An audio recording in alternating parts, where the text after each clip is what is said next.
Donc je suis Eugénie Amoulet, je suis chargée de mission prévention des déchets et je travaille pour la métropole européenne de Lille. Dans le cadre de notre plan d'action en faveur de la réduction des déchets, on a un axe qui est dédié aux événements éco-exemplaires. Le but en fait c'est d'apporter notre soutien aux acteurs de la filière événementielle pour leur permettre en fait de réduire et de trier leurs déchets. On a développé des outils, donc un guide pratique avec différentes informations et conseils, sensibilisation sur les actions de réduction des déchets et de mise en place du tri. Et puis on a mis en place un pack grands événements où on met à disposition du mobilier pour le tri et où on organise la collecte séparée des déchets triés pour qu'ils puissent effectivement être valorisés. On prête aussi des petites corbeilles de tri événementielles. Et puis par ailleurs, on veille à ce que les événements qu'on organise, nous, Métropole européenne de Lille, soient le plus éco-exemplaires possible en matière de déchets.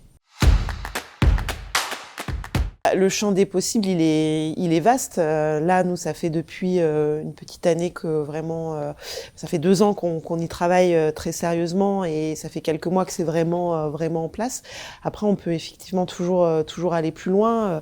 Les gros enjeux, je pense désormais, c'est tout ce qui concerne la vaisselle réutilisable, par exemple, pour les événements. C'est vrai que là, il y a vraiment des filières à structurer pour permettre en fait aux organisateurs d'événements d'emprunter facilement cette vaisselle et que cette vaisselle elle soit mutualisée entre organisateurs.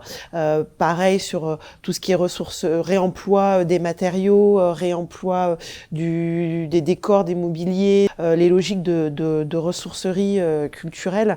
Je pense que l'enjeu il est là, c'est vraiment la mutualisation des outils pour aller vers toujours plus de réduction. Donc je pense que les grands enjeux, ils sont là aujourd'hui.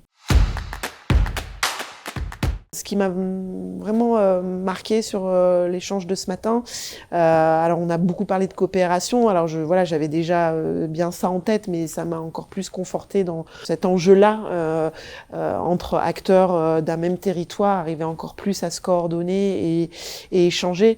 Je pense ensuite que ce qui était intéressant dans l'échange de ce matin, c'est cette question de comment entraîner, comment mobiliser aussi des gens qui sont peut-être pas forcément toujours sensibles aux enjeux écologique et d'arriver à emporter en fait ces personnes-là autour plus des intérêts économiques que peuvent avoir par exemple ces actions en faveur de la réduction des déchets et comment on change de prisme pour embarquer le plus largement possible.